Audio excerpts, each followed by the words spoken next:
Nécroscope par Brian Lumley. 11e partie. C'était la mi-décembre 1976. Après l'un des étés les plus longs et les plus chauds jamais enregistrés, la nature essayait à présent de rétablir l'équilibre. L'hiver promettait déjà d'être rigoureux.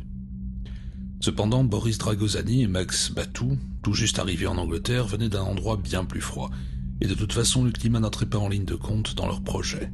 Cela ne les intéressait pas. À tout prendre, le froid leur convenait, et correspondait parfaitement à l'insensibilité glaciale de leur cœur, à la nature arctique de leur mission, qui était le meurtre, purement et simplement.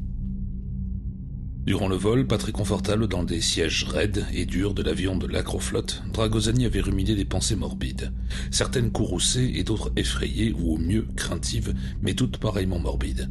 Les pensées emplies de colère concernaient Grégor Borovitz, qu'il avait chargé de cette mission, et celles chargées de peur concernant Tibor Ferexzi, la chose dans le sol. À présent bercé par le bruit des moteurs de l'avion, certes atténué mais envahissant, et par le sifflement de l'air conditionné, il se renversa un peu plus profondément dans son siège et repassa de nouveau dans son esprit les détails de sa dernière visite dans les collines en forme de croix. Il pensa à l'histoire de Tibor, à la nature symbiotique semblable à une lamproie du vrai vampire, et il pensa aux souffrances qu'il avait lui-même endurées et à sa fuite éperdue avant que l'oubli miséricordieux le délivre à mi-parcours sur la pente boisée. C'était là qu'il avait repris connaissance dans la lumière de l'aube, étendu sous les arbres à proximité du coupe-feu envahi par les broussailles. Et une fois encore, il avait écourté son séjour dans son pays natal et était immédiatement rentré à Moscou pour consulter les meilleurs médecins qu'il pouvait trouver. Cela avait été une pure perte de temps. Apparemment, il était en parfaite santé. Les radiographies n'avaient rien montré, les analyses de sang et d'urine étaient parfaitement normales, son pouls et sa respiration étaient exactement ce qu'ils devaient être. Dragosani ressentait-il une quelconque indisposition? Souffrait-il de migraine ou d'asthme? Non. Alors peut-être était-ce à cause de l'altitude, et que ses sinus le faisaient souffrir? Non. Était-il surmené? Certainement pas. Lui-même avait-il eu l'idée de l'origine de ces troubles? Non plus. Enfin, si, mais il ne supportait pas d'y penser, en aucun cas, il ne pouvait en parler. Le docteur lui avait prescrit des analgésiques, si jamais il y avait une rechute, et c'était à peu près tout. Dragosani aurait dû être satisfait, mais il ne l'était pas, loin de là. Il avait essayé de communiquer avec Tibor à longue distance, le vieux démon connaissait peut-être la réponse, même un mensonge pouvait convenir à un début d'indice. Mais non, rien ne s'était passé. Si Tibor l'entendait, il ne répondait pas. Il avait examiné pour la 100e fois les faits qui avaient précédé sa douleur terrifiante et provoqué sa fuite, puis sa perte de connaissance. Quelque chose qui se trouvait au-dessus de lui avait éclaboussé sa nuque en tombant. La pluie? Non. C'était une nuit superbe, le temps était tout à fait sec. Une feuille? Un morceau d'écorce? Non. Il avait eu une sensation d'humidité. Une fiente d'oiseau, alors? Non, car sa main n'avait pas été salie. Quelque chose était tombé sur le haut de sa colonne vertébrale et quelques instants plus tard, sa colonne et son cerveau avaient été empoignés et serrés par quelque chose d'inconnu, mais quoi? Dragosani croyait le savoir. Néanmoins, il n'osait pas y réfléchir vraiment.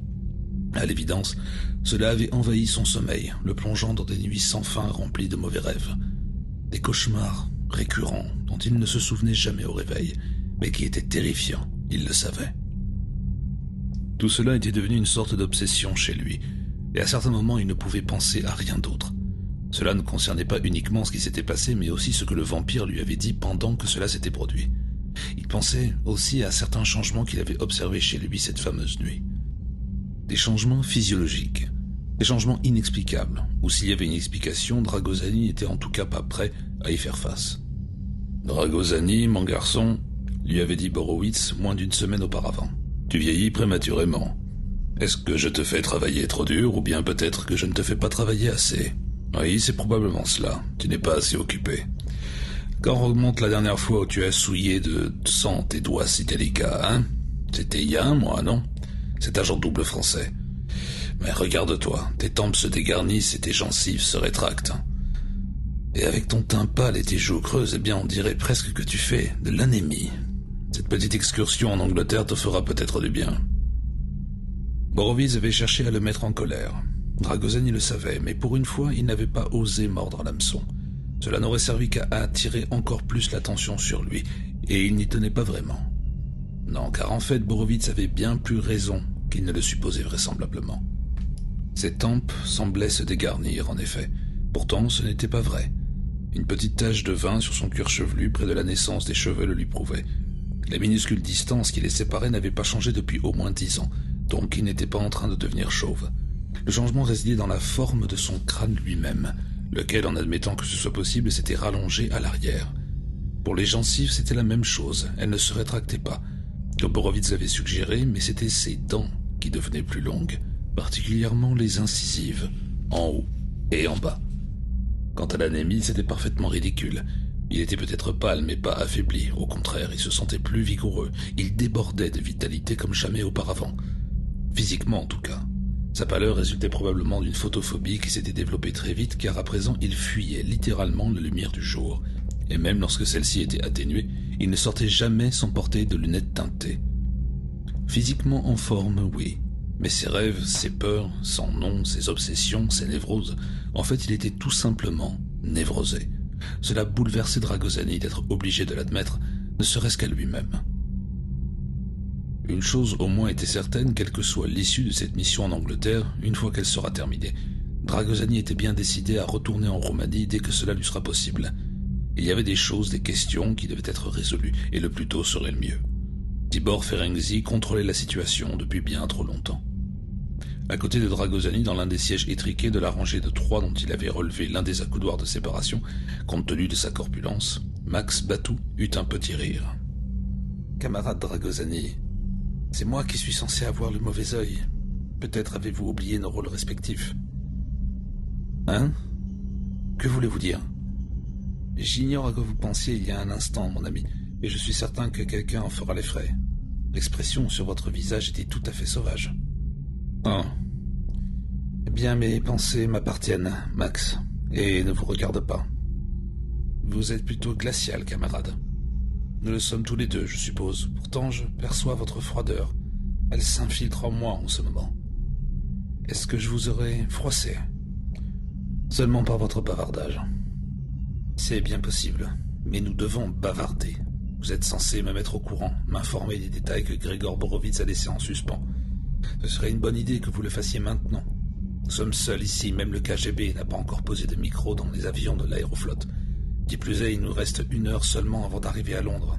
À l'ambassade, une conversation de ce genre pourrait se révéler difficile. Je suppose que vous avez raison. Bon, entendu. Je vais vous exposer toute l'affaire. Il est peut-être préférable que je vous fasse un topo complet. Borowitz a eu l'idée du service E il y a 25 ans environ. À cette époque, un important groupe russe de soi-disant scientifiques marginaux commençait à s'intéresser de très près à la parapsychologie, encore largement désapprouvée en URSS.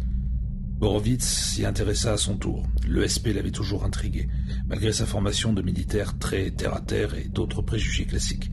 Il était fasciné et attiré par les personnes aux dons étranges. En fait, lui-même était un dénicheur, mais il ne s'en était jamais rendu compte.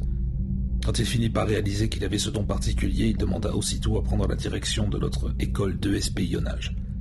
À l'origine, c'était uniquement une école sans aucune application sur le terrain. Les hommes du KGB n'étaient pas intéressés, ils ne croyaient qu'aux muscles et aux gilets pare-balles. L'ESP était trop ésotérique pour eux. Bref, comme sa carrière militaire touchait à sa fin, et comme il avait de bonnes relations, sans parler de son propre don qui était loin d'être négligeable, il obtint le poste.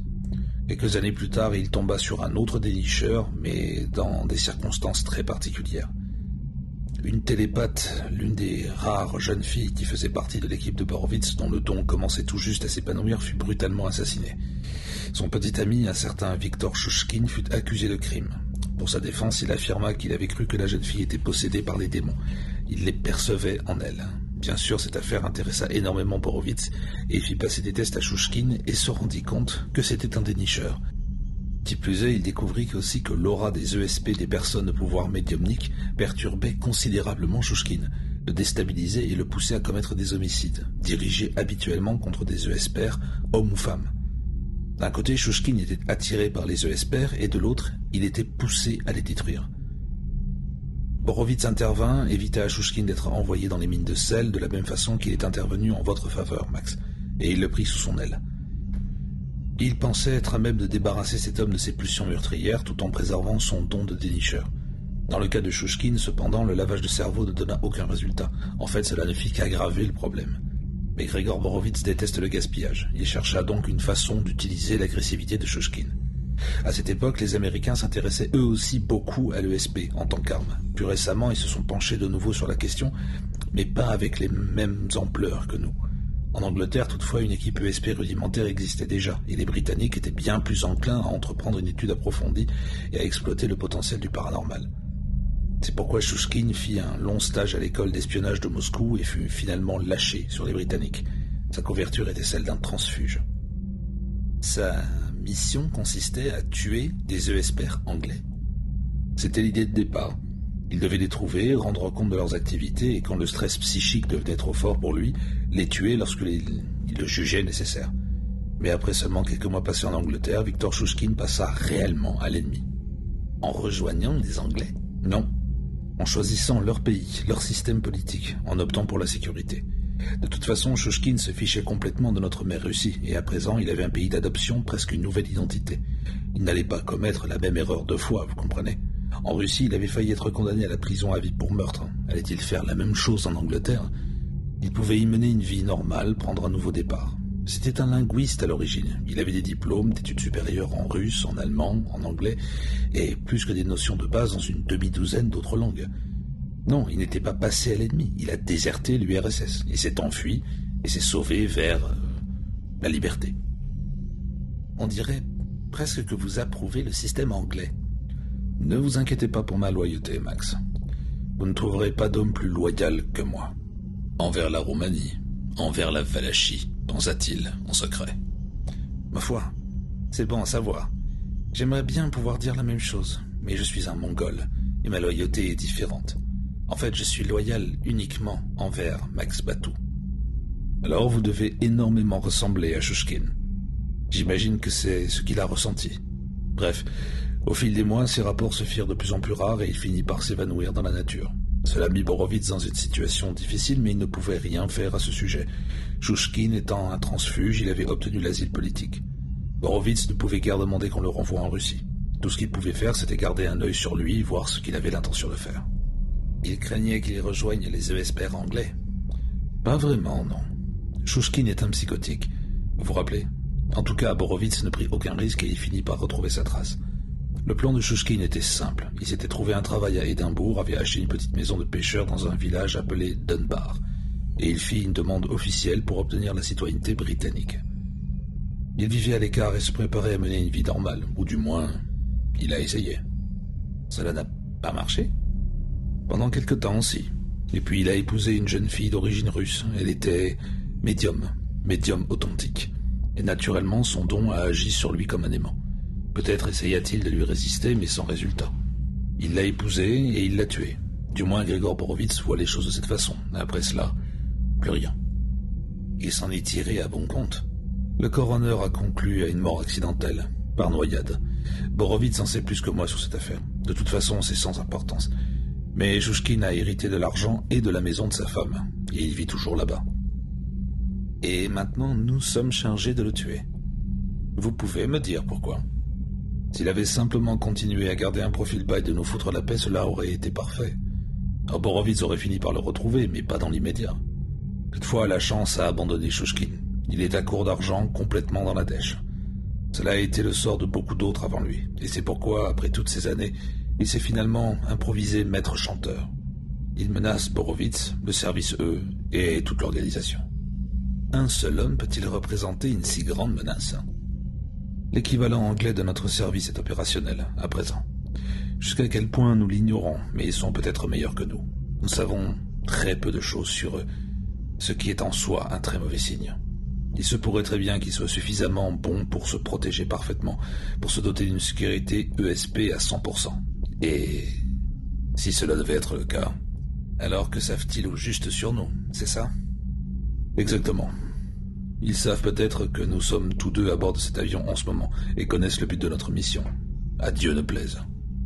Je ne crois en aucun dieu, seulement au diable. Ainsi, le camarade général craint que si Shushkin n'est pas réduit au silence, il finisse par parler aux Anglais, tout compte fait. C'est ce dont l'a menacé Shushkin, oui. Il veut de l'argent, sinon il dira au service britannique tout ce qu'il sait. Notez bien, cela ne doit pas représenter grand-chose après tout ce temps. Néanmoins, même la divulgation de quelques petites informations sur notre service top secret serait déjà de trop au goût de Grégor Borowitz. Mais si Shushkin parlait, il se trahirait par la même occasion, non? Ne serait-ce pas reconnaître qu'on l'avait envoyé en Angleterre en tant qu'agent ESP de l'URSS? Il n'a pas à se trahir. Une lettre peut parfaitement rester anonyme, Max, tout comme un appel téléphonique. Et bien que 20 années se soient écoulées, il sait encore des choses que Borowitz tient à garder secrètes. 2 choses en particulier qui seraient d'une valeur inestimable pour les ESP anglais. La première, c'est l'emplacement du château Broditzy. La deuxième, c'est le fait que le camarade général Grégor Borowitz en personne est le directeur de l'espionnage russe. Dès la menace que représente Shushkin, et c'est pour cette raison qu'il doit mourir. Et pourtant, sa mort n'est pas notre objectif principal. Non. Notre principal objectif est la mort de quelqu'un d'autre, quelqu'un d'infiniment plus important. Il s'agit de Sir Keenan Gormley, le directeur de leurs ESP. Nous devons le tuer et apprendre ce qu'il sait. Tout ce qu'il sait. Voilà notre principal objectif. Borowitz veut la mort de ces 2 hommes et aussi connaître leurs secrets. Vous tuerez Gormley à votre manière très spéciale et je l'examinerai à la mienne. Avant cela, nous aurons déjà tué Victor Shushkin qui aura été examiné également. En fait, il ne devrait pas poser trop de problèmes. Sa maison est isolée, loin de tout, et nous ferons ça là-bas. Et vous pouvez vraiment leur arracher leurs secrets? Après leur mort, je veux dire? Oui, je le peux vraiment. Plus sûrement qu'un tortionnaire qui les interrogerait s'ils étaient encore en vie. Je volerai leurs pensées, les plus secrètes, en puisant dans leur sang, leurs moelle, leurs os froids et solitaires. Une hôtesse de l'air boulotte apparut au fond de l'allée centrale et prévint les passagers qu'il était temps de boucler leur ceinture. Les passagers s'exécutèrent comme des robots. Quelles sont vos limites? Sans aucune curiosité morbide, bien sûr. Mes limites? Que voulez-vous dire? Par exemple, si un homme est mort depuis 1 semaine, cela ne fait aucune différence. Et s'il est mort depuis 100 d'années? Une momie desséchée, vous voulez dire? Borowitz s'était posé la même question. Nous avons fait des essais. Cela revenait au même pour moi. Les morts ne peuvent pas faire taire leurs secrets à un nécromancien. Mais un cadavre en décomposition, disons quelqu'un qui est mort depuis 1 mois ou 2, ça doit être horrible. Ça l'est. Mais je m'y suis habitué. La pourriture me préoccupe moins que le risque. Les morts grouillent de maladies, vous savez. Je dois être très prudent, ce n'est pas un travail très sain. Pouf! Fit Batou avec dégoût. Ragozani vit qu'il était parcouru d'un léger frisson. Les lumières de Londres brillaient au loin sur la courbe de l'horizon nocturne. La ville était d'une lueur rouge brumeuse au-delà des petits hublots. Et vous? Votre don a-t-il ses limites, Max? Il comporte également ses dangers. Il nécessite beaucoup d'énergie, il consume mes forces, il m'affaiblit. Et comme vous le savez, il est efficace uniquement sur des personnes fragiles ou infirmes. Il est censé avoir un léger autre handicap, mais cela fait partie de la légende, et je n'ai pas l'intention de vérifier si c'est vrai. Oh? Oui. Dans mon pays, on raconte l'histoire d'un homme qui avait le mauvais œil. C'était une très vieille histoire qui remonte à plus de 1000 ans. Cet homme était très mauvais et utilisait son pouvoir pour terroriser tout le monde dans la région. Il arrivait dans les villages avec ses bandits, violait, pillait, puis repartait, indemne. Et personne n'osait lever la main sur lui. Et dans un village vivait un vieil homme qui prétendait savoir comment se débarrasser de lui. Quand on signala que les pillards venaient dans cette direction, les villageois prirent tous les cadavres, les menirent de lances et les placèrent sur les murs. Les pillards arrivèrent et dans le crépuscule, leur chef vit que le village était défendu. Alors il jeta le mauvais œil au guetteur posté sur les murs. Mais bien sûr, les morts ne peuvent pas mourir 2 fois. Le sort rebondit et le frappa en retour. Il était complètement ratatiné, pas plus gros qu'un cochonnet rôti. Et la morale? N'est-ce pas évident? On ne doit jamais maudire les morts, je suppose, car ils n'ont rien à perdre. Dans tout différent, ils finissent toujours par gagner. Ragozani pensa à Tibor Ferenczi. Qu'en est-il des morts vivants? Se demanda-t-il. Est-ce qu'ils gagnent toujours, eux aussi? Si c'est le cas, il serait temps que quelqu'un change les règles.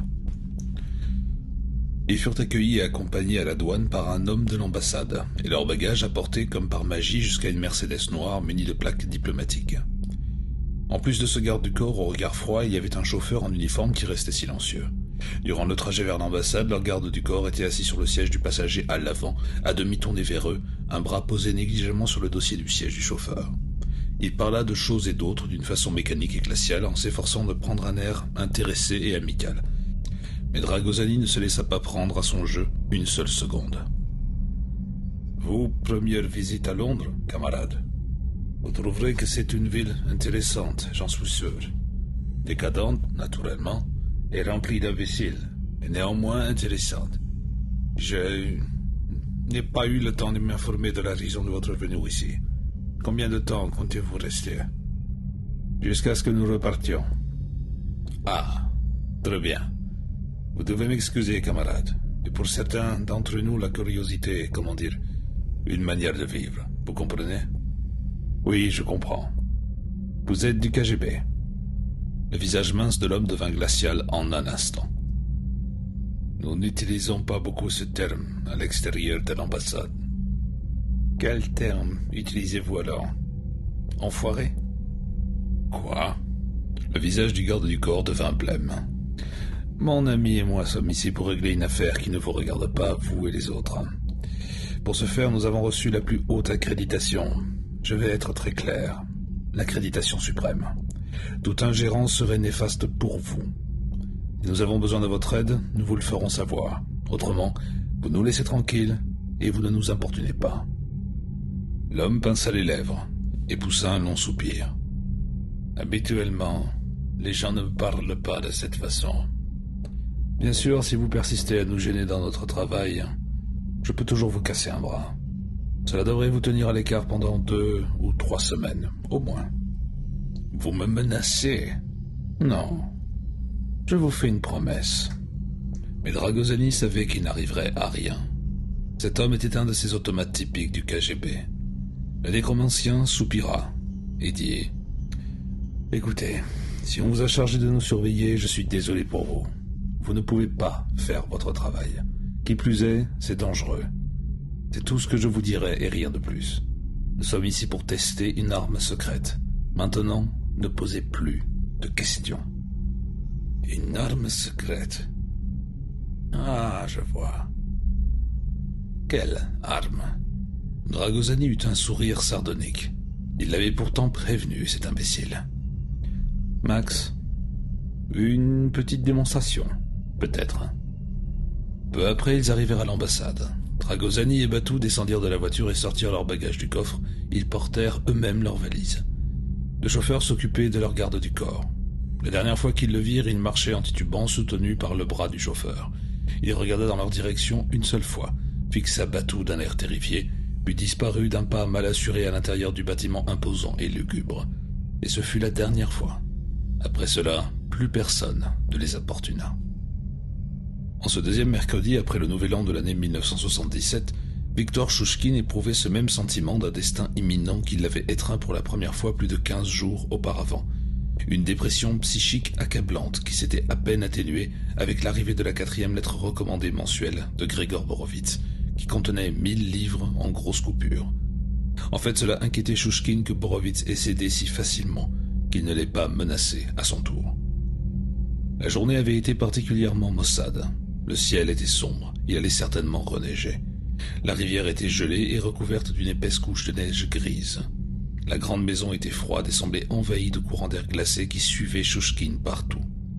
Et pour la première fois depuis aussi loin que remontaient ses souvenirs, ou du moins était-ce la première fois qu'il le remarquait, un calme étrange, inquiétant, régnait dans toute la maison.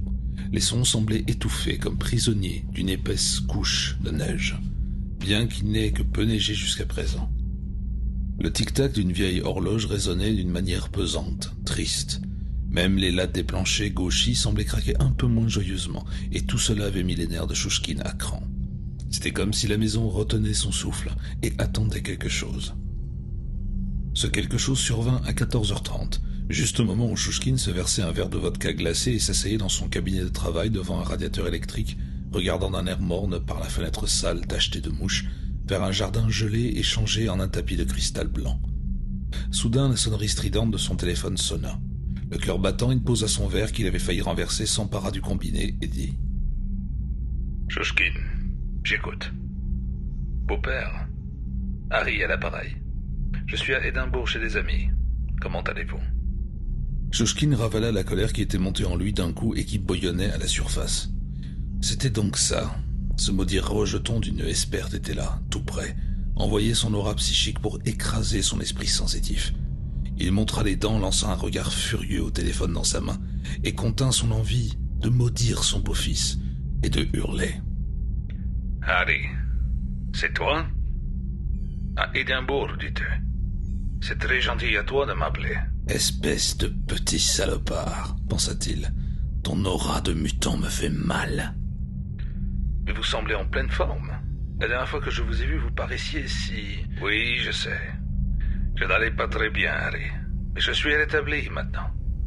Tu désirais quelque chose? » « Je pourrais manger ton cœur, espèce de petit salaud pervers, pensa-t-il encore une fois. « Eh bien... oui, je voulais savoir si je pouvais passer vous voir. Nous pourrions peut-être parler de ma mère. Et puis, j'ai apporté mes patins. Si la rivière est gelée, je pourrais aller patiner. Je suis ici pour quelques jours encore, vous comprenez? Et je... » « Non !» aboya Shushkin. Il se ressaisit aussitôt. Pourquoi ne pas en finir avec tout ça? Pourquoi ne pas chasser cette ombre du passé une bonne fois pour toutes? Quoique sache ou soupçonne Keof, quelle que soit la manière dont il avait trouvé la bague que Shushkin croyait avoir perdue dans la rivière, et quel que soit le lien psychique qui existait entre ce garçon et sa mère, et qui apparemment les unissait toujours, pourquoi ne pas en finir sur le champ? Le bon sens n'avait aucune chance contre l'envie de tuer qui submergeait Shushkin à présent. « Beau-père, je voulais seulement dire... Harry, mes nerfs ne sont pas encore tout à fait remis, je le crains. Le fait de vivre ici tout seul... Tu sais, je n'ai pas l'habitude d'avoir de la compagnie. Bien sûr, j'aimerais beaucoup te voir, et la rivière est parfaite en ce moment pour patiner, mais vraiment, je ne supporterai pas que ma maison soit envahie par une bande de jeunes gens, Harry. »« Oh, non, beau-père, je n'avais pas l'intention d'amener quelqu'un avec moi. Je ne songerai pas à vous imposer cela. Allons, mes amis ne savent même pas que j'ai de la famille ici. Non, j'aimerais surtout revoir la maison et aller sur la rivière. J'aimerais patiner là où ma mère avait l'habitude de patiner, c'est tout. »« Encore, pensa Shushkin. Ce petit salopard savait quelque chose, ou au moins se doutait de quelque chose, c'était certain. Ainsi il voulait patiner, hein, sur la rivière comme sa mère. Un sourire mauvais apparut sur le visage de Shushkin. « Ma foi, dans ce cas, quand peux-tu venir? Disons dans 2 heures? Entendu. Entre 16h30 et 17h. Je t'attends avec impatience, Harry. » Et il raccrocha avant qu'un grognement de haine tout à fait animal s'échappe de sa bouche et trahisse ses véritables sentiments. Oh, comme je vais attendre ce moment avec délectation. Harry Keof n'était pas aussi loin qu'Édimbourg. En fait, il était dans le hall de l'hôtel où il avait passé quelques nuits, à Bonnyrigg même. Après avoir téléphoné à Shushkin, il mit son pardessus et sortit prendre sa voiture, une vieille Morris délabrée qu'il avait achetée à bas prix spécialement pour ce voyage. Il avait eu son permis de conduire du premier coup, ou du moins un ancien moniteur de conduite reposant dans le cimetière de Seaton Carew l'avait obtenu à sa place. Il roula sur des routes verglacées jusqu'au sommet d'une colline à moins de 500 mètres de la vieille maison où il gara la voiture et descendit. Il n'y avait personne dans les environs. Un vent piquant soufflait et l'endroit était glacial. En frissonnant, Harry prit ses jumelles et se dirigea vers un bosquet d'arbres dénudés qui se dressait vers le ciel. Il se posta derrière le tronc de l'un d'eux, braqua les jumelles vers la maison et attendit. Pas plus d'1 minute ou 2. Shushkin sortit par la porte-fenêtre de son cabinet de travail et traversa rapidement le jardin de derrière pour franchir finalement une porte dans le mur qui faisait face à la rivière. Il tenait une pioche à la main. Harry inspira profondément puis relâcha sa respiration, son souffle formant des volutes blanches dans l'air glacé. Shushkin se fraya un passage dans les arbustes fragiles et les ronces jusqu'au bord de la rivière. Il descendit précautionneusement sur la glace, éprouva sa solidité, fit des bonds sur place. Puis il se retourna et jeta un regard alentour. L'endroit était tout à fait désert. Il s'avança vers le centre de l'étendue de glace d'un gris luisant et fit des bonds de nouveau, l'air encore une fois satisfait. À présent, les yeux de Harry étaient rivés sur la scène, un tableau monochrome qui lui semblait avoir presque déjà vu. C'était ici que Shushkin avait déjà effectué ces mêmes gestes. Il en avait la certitude. Car la silhouette prise au piège et agrandie dans les lentilles de ses jumelles s'accroupit, prit sa pioche et lui fit décrire un large cercle traçant une limite, une ligne de démarcation dans la croûte de la glace. Puis il se déplaça à grands pas tout autour du cercle, en entaillant la glace à intervalles réguliers avec toute la force et l'emportement d'un aliéné, jusqu'à ce que de l'eau jaillisse à chaque coup de pioche. En quelques minutes, un grand disque de glace de 3 mètres environ de diamètre flottait librement dans sa propre mare, puis il apporta la touche finale. Chouchkine s'arrêta de nouveau pour jeter un regard autour de lui. Puis il fit le tour du périmètre du cercle en poussant avec ses pieds les débris de glace dans le trou. L'eau allait geler, de nouveau, bien sûr, mais la glace ne serait pas sûre pendant plusieurs heures, certainement pas avant demain matin. Chouchkine avait mis son piège en place, mais il ignorait que la victime désignée l'avait observé. Harry avait du mal à maîtriser les frissons, les tremblements qui agitaient tout son corps, et qui n'avaient pas grand-chose à voir, sinon rien, avec la température ambiante. Non, ils étaient plutôt dus à l'état mental de cette silhouette voûtée là-bas sur la glace. Les jumelles n'étaient pas assez puissantes pour lui permettre de voir son beau-père de près, mais Harry était néanmoins certain d'avoir vu son visage se convulser en un rictus hideux pendant qu'il hachait la glace. C'était le visage d'un démon qui, pour une raison quelconque, convoitait la vie de Harry, comme autrefois il avait convoité et pris celle de sa mère. Harry voulait savoir pourquoi il n'aurait de cesse de chercher la vérité, et il n'y avait qu'une seule façon de la découvrir. Se sentant physiquement et mentalement là, et sachant cependant que son travail n'était pas encore terminé, Victor Chouchkine regagna la maison. Une fois dans la cour, entouré d'un mur, il traîna sa pioche derrière lui sur les dalles gelées et laissa le manche tomber de ses doigts avant de franchir la porte-fenêtre et d'entrer dans son cabinet de travail. La tête baissée et les bras ballants le long du corps, il fit 2 autres pas dans la pièce et resta cloué sur place. Quoi ? Keof est déjà arrivé, pensa-t-il. Toute la maison semblait envahie de forces étranges. Elle empestait l'aura ESP. Son atmosphère même semblait vibrer d'énergie autre. Instantanément sur ses gardes, Chouchkine perçut alors un mouvement. La porte-fenêtre se ferma en claquant derrière lui. Il fit volte-face, regarda et en resta bouche bée. 2 hommes se tenaient devant lui, dans son cabinet de travail où il l'avait attendu, et l'un d'eux avait un pistolet braqué sur son cœur. Chouchkine reconnut le pistolet, c'était l'arme utilisée par les services secrets russes, ainsi que l'expression froide et dépourvue d'émotion des 2 hommes. Et il sentit le destin refermer son poing sur lui. Mais en un sens, la situation n'était pas si inattendue. Il s'était dit qu'il recevrait peut-être une visite de ce genre, un jour. Mais que cela arrive maintenant, voilà qu'il ne pouvait pas plus mal tomber. « Asseyez-vous, camarade », dit le plus grand des 2 hommes d'une voix aussi rêche qu'une lime, qui mit les nerfs de Chouchkine à vif. Max Batou poussa une chaise vers lui et Chouchkine faillit s'effondrer dessus. Batou vint se mettre derrière lui, tandis que Dragozani lui faisait face. L'aura ESP submergeait Chouchkine à présent, comme si son esprit nageait dans de la bile. Ces 2-là provenaient du château Bronitsi, cela ne faisait aucun doute. Le visage du maître chanteur était dévasté, ses yeux profondément enfoncés dans leurs orbites noires. Regardant par-dessus la tête de Chouchkine vers Dragozani, le visage rond de Batou arbora finalement un large sourire.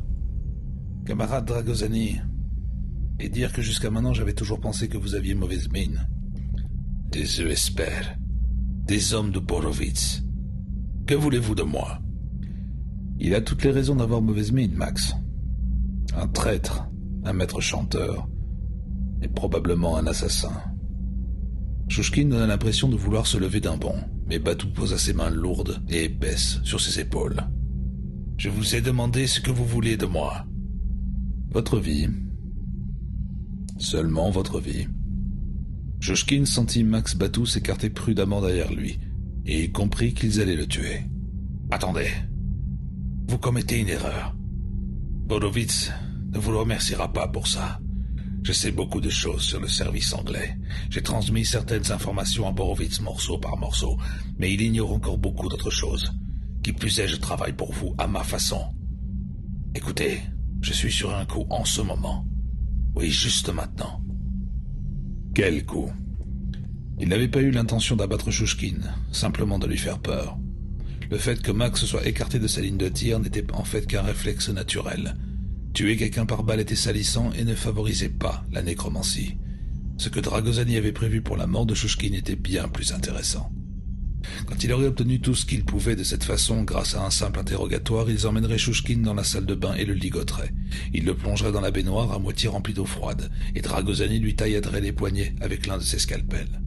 Tandis qu'il serait étendu dans l'eau à se vider de son sang comme la vie le quitterait, Dragozani l'interrogerait de nouveau. Le marché serait le suivant. Si Chouchkine disait tout, il banderait ses blessures et le relâcherait. Dragosani lui montrerait les bandages, les pansements chirurgicaux. Mais bien sûr, Chouchkine n'aurait pas beaucoup de temps pour répondre. Tandis que son sang foncerait l'eau, Chouchkine se retrouverait bientôt plongé dans une soupe froide et écarlate. Ce serait un avertissement, la promesse que s'il continuait à leur créer des ennuis, alors Dragosani et Batou ou d'autres comme eux reviendraient pour terminer le travail. C'est ce qu'il dirait à Chouchkine, mais bien sûr, le travail serait terminé, séance tenante. Mais même en passant par là, il pouvait très bien taire quelque chose qu'il ne jugeait peut-être pas important, quelque chose qu'il avait oublié, qui était peut-être trop accablant pour qu'il le dise, comme par exemple le fait qu'il travaillait déjà pour les Britanniques. De toute façon, quoi qu'il dise, cela ne changerait rien. Quand il serait mort, il nettoierait son corps exsangue avec de l'eau fraîche, le sortirait de la baignoire, et alors Dragosani poursuivrait l'interrogatoire. Le nécromancien écarta son arme du front de Chouchkine et s'assit en face de lui. « J'attends. Quel coup ?» Chouchkine avala sa salive, tenta de refouler la peur que lui inspiraient ces hommes, et sa haine pour leur don ESP. Elle était là, elle ne partirait pas, mais il devait essayer de l'ignorer. Sa vie ne tenait qu'à un fil et il le savait. Il devait mettre de l'ordre dans ses pensées, mentir comme il n'avait jamais encore menti. Une partie de ce qu'il dirait serait la vérité de toute façon, et de cela au moins, il pouvait parler avec une conviction absolue. « Vous savez que je suis un délicheur. »« Bien sûr. C'est pour cette raison que Borowitz vous avait envoyé ici, pour trouver les ESPR britanniques et les tuer.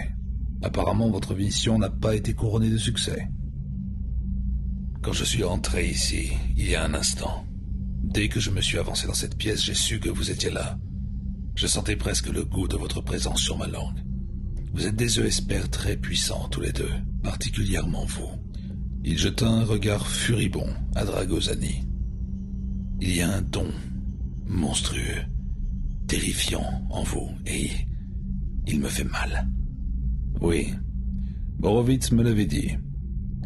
Mais nous sommes au courant pour les dénicheurs, Chouchkine. Alors arrêtez de chercher à gagner du temps et venez-en au fait. Je ne cherche pas à gagner du temps. J'essaie de vous parler de l'homme que je vais tuer aujourd'hui. Dragosani et Batou échangèrent un regard. Batou se pencha au-dessus de la tête de Chouchkine et demanda. « Vous aviez l'intention de tuer un ESPR anglais. Pourquoi?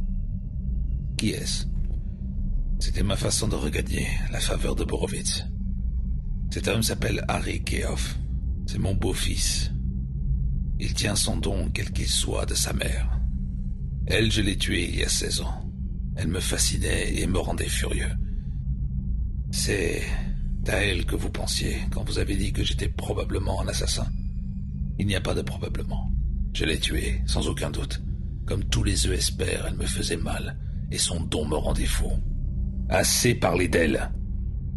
Et pour ce Keough, c'est ce que j'essaie de vous dire. Avec vous deux, bien que vous soyez très puissants, j'ai dû néanmoins entrer dans la maison pour me rendre compte que vous étiez là. Mais avec Harry Keough, il est différent. Son don est immense. Je le sais. Vous comprenez. Plus il est important, plus il me fait mal.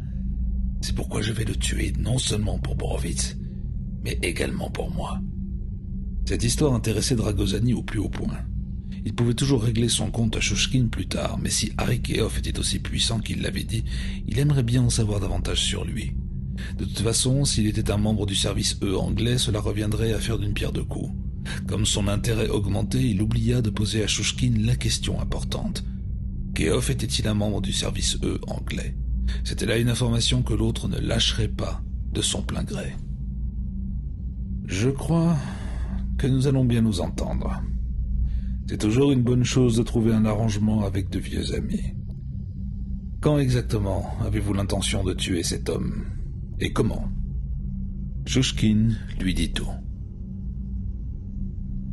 Une fois que Chouchkine eut regagné la maison, Harry retourna à sa voiture et redescendit la colline dans la direction de Bonnyrigg. Arrivé en bas de la colline, il se gara de nouveau, à l'écart de la route, puis continua à pied et traversa un pré jusqu'à la rivière. Elle était complètement gelée, et l'endroit lui était un peu familier. Il était même encore moins depuis que des flocons de neige s'étaient mis à tomber d'un ciel de plomb. Le paysage revêtait petit à petit l'aspect brumeux, cotonneux d'un tableau hivernal. Harry entreprit de remonter la rivière. Le lieu de repos de sa mère se trouvait quelque part en amont, il n'aurait su dire où exactement. C'était notamment pour cette raison qu'il était revenu ici de nouveau, pour être sûr de savoir exactement où elle était, afin d'être en mesure de la trouver en toutes circonstances. Tout en marchant sur l'eau gelée, il tendit son esprit. « Maman, est-ce que tu m'entends ?»« Harry, c'est toi? Tu es si près. Harry, est-ce... maintenant ?» Oui, maman. Mais ne me cause pas plus de problèmes que j'en ai déjà. J'ai besoin de ton aide, pas d'une discussion, ni de quoi que ce soit qui perturbe mon esprit. Harry, mon fils, que puis-je te dire? Comment pourrais-je cesser de m'inquiéter pour toi? Je suis ta mère. Alors aide-moi. Ne dis rien et calme-toi.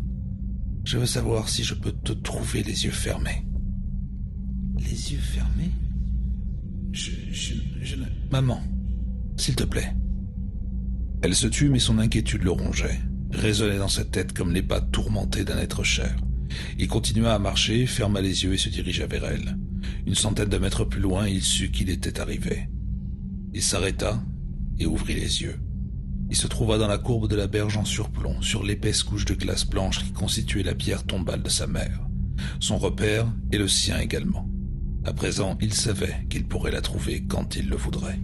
« Je suis là, maman. » Il s'accroupit sur la glace, gratta avec ses doigts une fine couche de neige et regarda le lourd démonte-pneus qu'il tenait dans sa main gantée. C'était la seconde raison pour laquelle il était venu. Alors qu'il commençait à marteler la glace, elle dit « Je comprends tout maintenant, Harry. Tu m'as menti, tu m'as trompé. Tu penses qu'il y aura des problèmes, tout compte fait. » Pas du tout, maman. Je suis beaucoup plus fort maintenant, de bien des façons. Mais si jamais il y avait un problème, eh bien je serais stupide de ne pas envisager toutes les possibilités. Ici, près de la berge, la glace était un peu plus épaisse. Harry commença à transpirer, mais bientôt il avait creusé un trou de presque 1 mètre de diamètre. Il retira du trou autant de fragments de glace qu'il le pouvait et se redressa. L'eau sombre tourbillonnait, et sous l'eau, sous le limon froid et la boue. Il avait terminé. Maintenant, Harry devait partir, et rapidement. Cela ne servait à rien de laisser la sueur se refroidir sur sa peau. Qui plus est, la neige tombait plus drue. Il commençait à faire sombre tandis que le crépuscule précoce de l'hiver arrivait en même temps que la neige. Il avait le temps de retourner à l'hôtel, prendre un brandy, et ensuite, ce serait le moment de sa confrontation avec Victor Shushkin. « Harry » l'appela sa mère, une dernière fois, comme il repartait rapidement à travers le pré vers sa voiture. « Harry, je t'aime.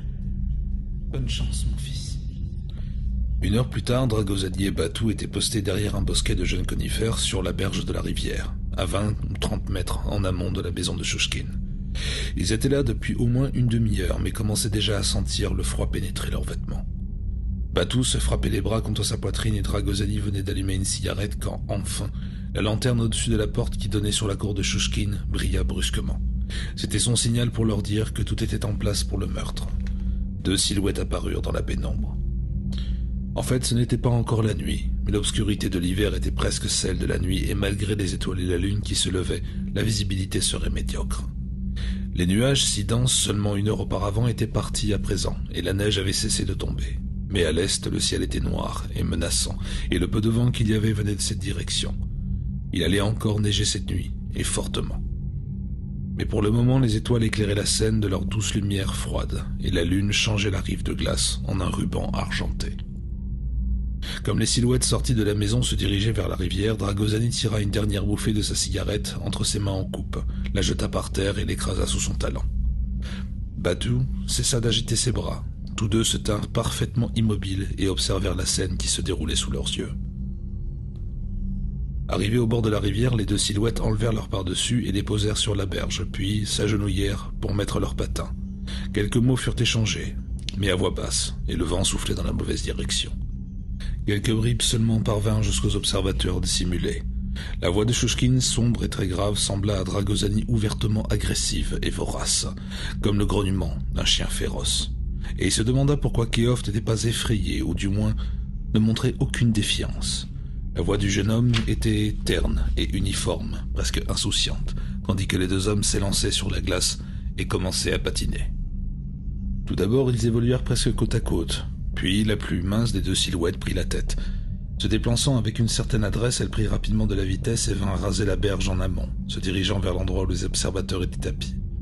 Dragosani et Batou se baissèrent un peu plus, mais au dernier moment, avant d'arriver à leur hauteur, Keof décrivit une grande boucle sur toute la largeur de la rivière et repartit dans la direction opposée. Derrière lui, Shushkin s'était presque arrêté comme Keof s'élançait. Il était bien moins à l'aise sur la glace, semblait gauche et même maladroit en comparaison. Mais alors que Keof revenait rapidement vers lui, il se retourna pour patiner dans la même direction, comme pour le gêner. Keof se pencha et exécuta un slalom sous un angle tel que ses patins firent jaillir une couche de neige et de glace tandis qu'il frôlait son beau-père.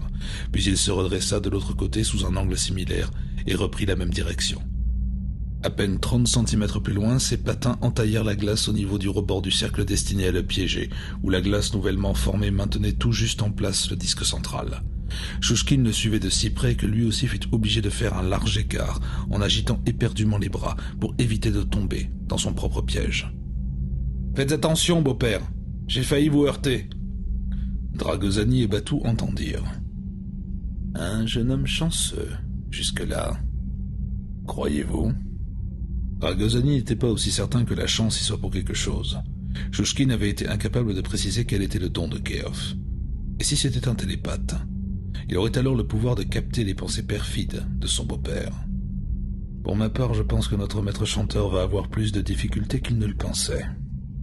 Shushkin s'était arrêté à présent et se tenait immobile sur la glace en une posture singulièrement voûtée. Il observait intensément Keof, tandis que celui-ci continuait à patiner. Les épaules et la poitrine du Russe se soulevaient et s'abaissaient spasmodiquement. Son corps tremblait, visiblement, comme s'il avait mal, ou était sous le coup d'une vive émotion. « Reviens, Harry, reviens. Tu es trop fort pour moi, j'en ai peur. Allons, tu peux décrire des cercles autour de moi. » Keof obéit et tourna plusieurs fois autour de la silhouette voûtée de son beau-père. À chaque passage, ses patins se rapprochaient un peu plus du désastre.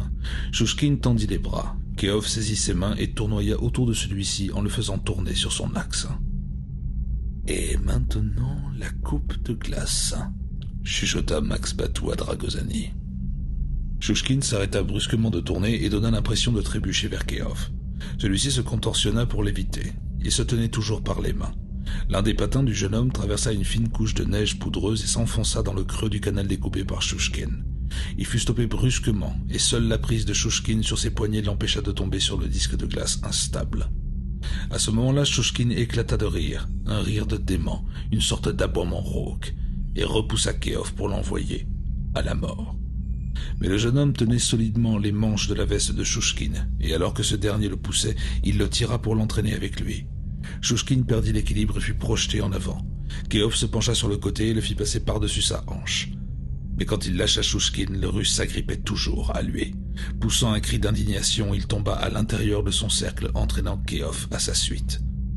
Les deux hommes enchevêtrés heurtèrent violemment la glace, qui bougea immédiatement sous eux. Le cercle émit des craquements sur son rebord, semblables à de petites détonations. De l'eau gicla sous forme de jet noir comme le disque s'inclinait et se brisait en 2 morceaux. Shushkin poussa un cri horrifié, un cri étrange, démentiel, comme celui d'un animal blessé, tandis que le demi-cercle de glace qui les supportait, lui et Keof, se dressait à la verticale et les faisait basculer dans l'eau glaciale qui gargouillait. « Vite, Max! On ne peut pas se permettre de les perdre tous les deux !» s'écria Dragosani. Il s'élança de derrière l'abri des conifères, suivi de près par Batou. « Qui préférez-vous sauver ?» demanda le Mongol d'une voix rauque comme il sautait sur la glace. « Keof, si c'est possible. Il en sait plus sur l'organisation britannique que Shushkin, et il a un don, quel qu'il puisse être. » Alors même qu'il prononçait ces mots, une idée incroyable lui vint, une idée qu'il n'avait jamais envisagée auparavant. S'il avait été capable d'apprendre la nécromancie auprès d'une chose morte vivante, et grâce à elle de voler des pensées et des secrets des morts, ne pouvait-il pas également leur voler leurs dons ? Au château Bronitsi, les agents étaient tous des alliés, travaillant dans le même camp, poursuivant le même objectif. Mais ici, en Angleterre, les ESPR étaient des ennemis. Pourquoi ne pas voler le don, jusque-là inconnu de Keof, et l'utiliser à ses propres fins ? Depuis le trou où des morceaux de glace se soulevaient dans une eau sombre, Dragosani et Batou perçurent des grognements et des halètements tandis qu'ils arrivaient, mais alors qu'ils s'approchaient plus prudemment du bord lui-même, Les bruits cessèrent, et seuls les accueillirent les gargouillis et le claquement de l'eau qui s'agitait contre la glace. Un instant, une main se tendit hors de l'eau et essaya de s'agripper au rebord, mais avant qu'ils aient le temps de la saisir, la main disparut entraînée sous l'eau. Dragosani s'écria. « Par là! Suivons le cours de la rivière. »« Vous pensez qu'il y a une chance ?» Manifestement, Batou n'en croyait rien. Une chance infime. Ils coururent sur la glace du mieux qu'ils le pouvaient sous le regard de la lune silencieuse. Sous la glace, ballottée et retournée par le courant, Arikiev parvint néanmoins à retirer sa veste et la lâcha. Sous sa chemise, il portait une combinaison en caoutchouc isolante. Néanmoins, le froid était atroce. La température glaciale allait sûrement tuer Shushkin, qui lui n'avait aucune protection. Harry commença à nager, gardait sa tête retournée de côté, le visage contre la glace, et trouva des endroits où de l'air froid était pris au piège en de petites poches. Il nageait vers sa mère, suivait le flot de ses pensées anxieuses, tout comme il les avait suivies infailliblement 2 heures auparavant. Si ce n'est qu'à ce moment-là, il pouvait respirer à son aise, bien au chaud. La panique le gagna momentanément, mais il la chassa de son esprit. Sa mère était là-bas, dans cette direction. Il commença à nager plus vigoureusement, mais quelque chose lui saisit les pieds, les jambes, assura sa prise sur lui et s'agrippa à son pantalon. Shushkin. La rivière les entraînait tous les deux et les ballottait comme des allumettes dans un égout, les collant l'un à l'autre du fait de l'attraction terrestre. Harry nagea encore plus frénétiquement avec ses bras, avec une jambe.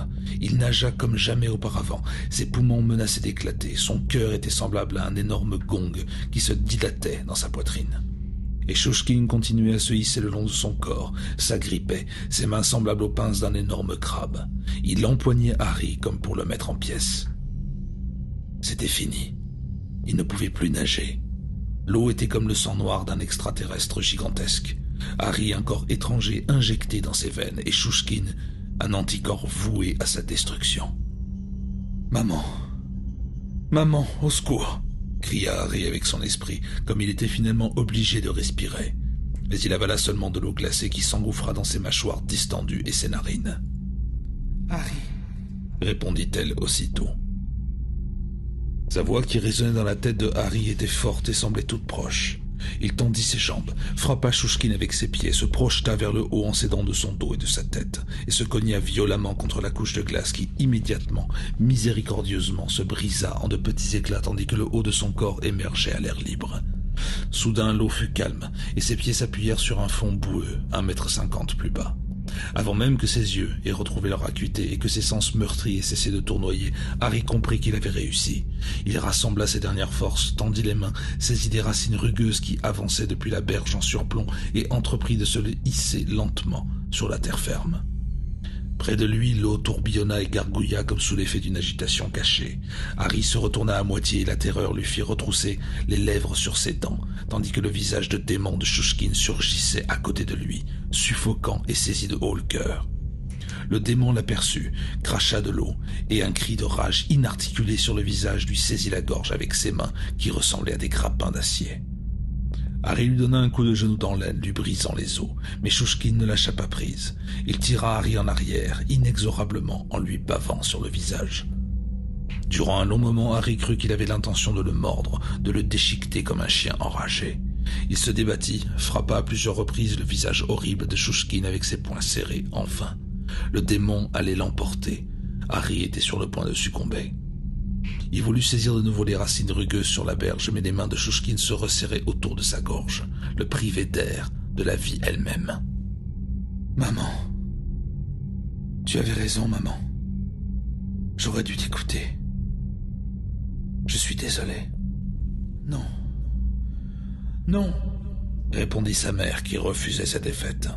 Shushkin l'avait tué, mais elle ne le laisserait pas tuer son fils.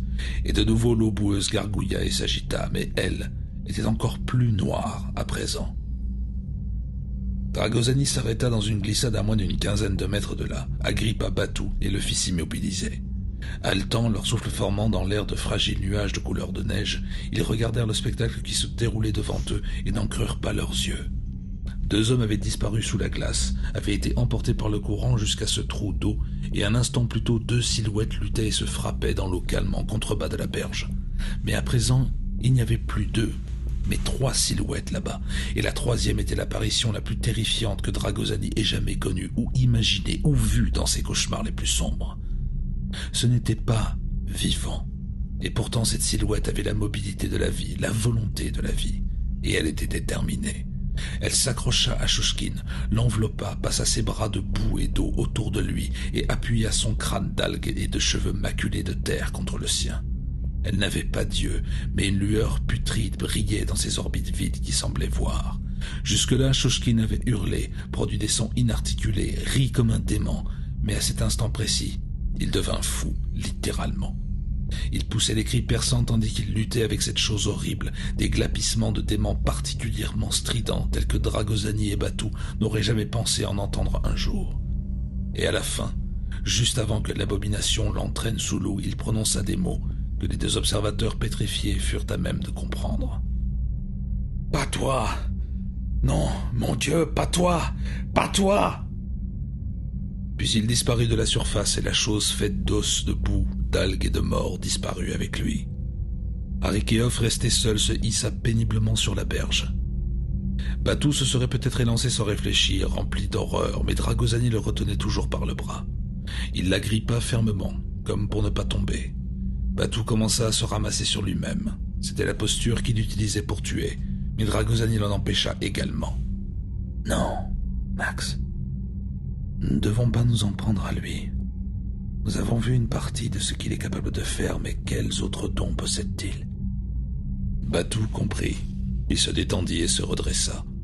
Sur la berge au-dessus d'eux, Arikeov se rendit compte de leur présence pour la première fois.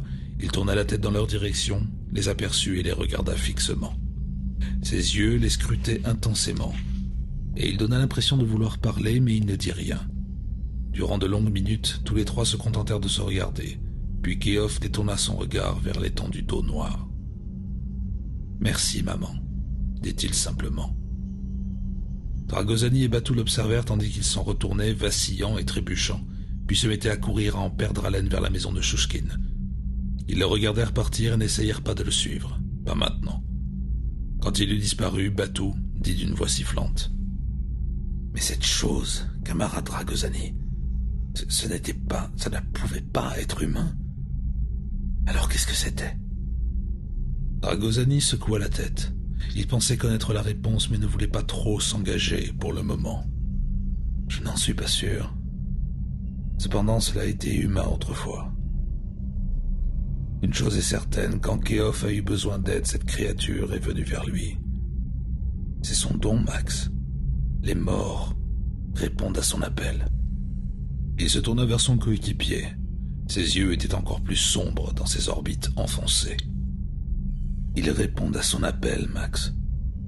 Et les morts sont infiniment plus nombreux que les vivants. »